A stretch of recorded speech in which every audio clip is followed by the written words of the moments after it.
This is Jenny McCafferty and Larry Eder, and we're going to be talking about day 3 of these incredible U.S. Olympic team trials, track and field. Every single day has been exciting, and every single day has had some amazing drama. Where do you start on day 3? We're going to start with the men's 100. Justin Gatlin, who had been out of the sport for 4 years, showed up and ran his PR 9.80 for the 100 meters. And second was Tyson Gay, who some people were worried about whether he'd be able to run or not. He hadn't completed a race since July of 2011. He ran 9.86, which was fine for him. And then this young man, Ryan Bailey, who spent time homeless, has had a crazy life, ran 9.93.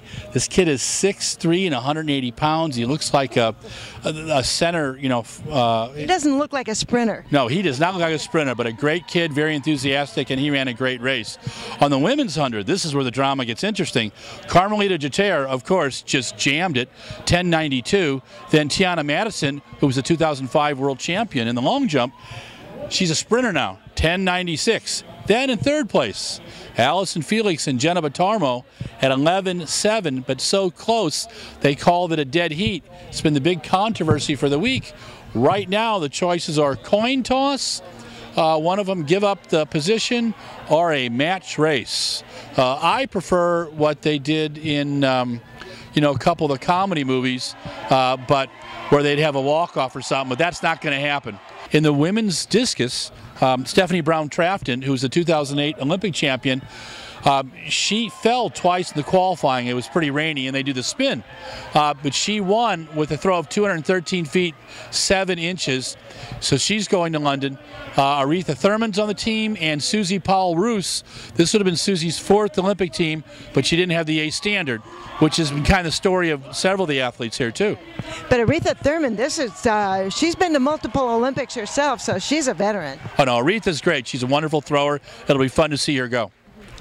Let's talk about the women's pole vault. Well, Jenn Suhr, who's the American record holder, she's only the 2nd woman to go over 16 feet in the world, and she's my pick, quite frankly.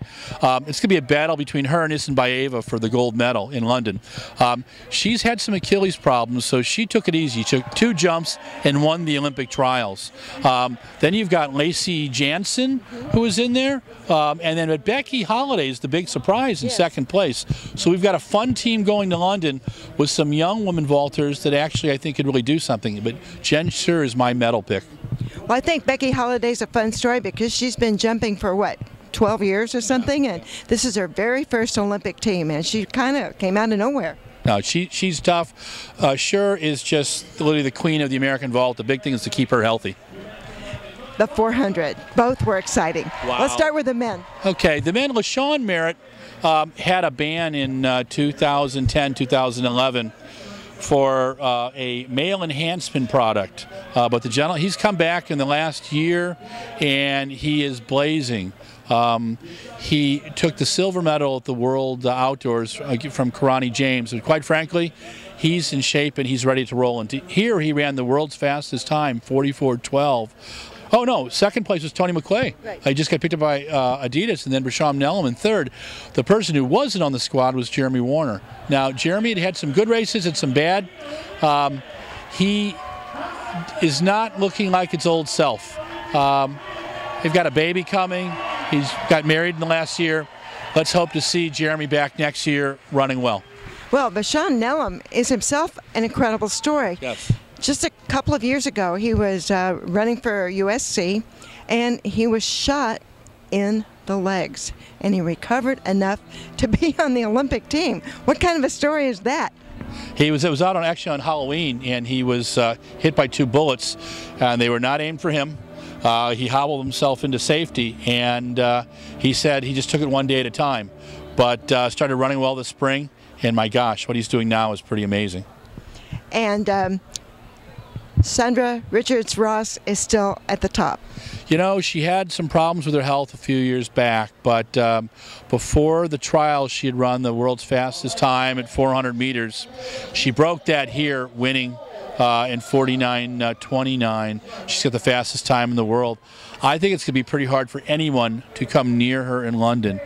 She made it through the round. She looked great. She's running the 200 now. going to be amazing. But she's run very well this season. She's smart. She's listening to her coach, Clyde Hart. That's half the battle. Clyde is the deity of 400-meter coaches. Well, Sandra, she's so elegant, and the only complaint she had was the rain kind of messed up her hair. Yeah. Dee Dee Trotter was second in the 450.02, and Francena McCorory, who went out like a bat out of hell and held on and got the third position. Third, second, first, it doesn't matter what you're on the Olympic team. Third is as good as first. You've got to make the team, and that's the hardest thing to do. Real quickly, men's shot. Adam Nelson is not going to London. Adam Nelson was a silver medalist for the last two Olympics. He had been a medalist in multiple world champs, and this guy was in great shape, but he got out there in the rain and didn't qualify through about 61 feet, so that party's over. Reese Hoffa, however, Reese went out and threw 22 meters, 72, 2 1/4. Reese Hoffa is the Beastmaster. This guy will kick everybody's butt. But we've also got Ryan Whiting on the team, who's a 2012 World Indoor Champ. And then the last one is Christian Cantwell.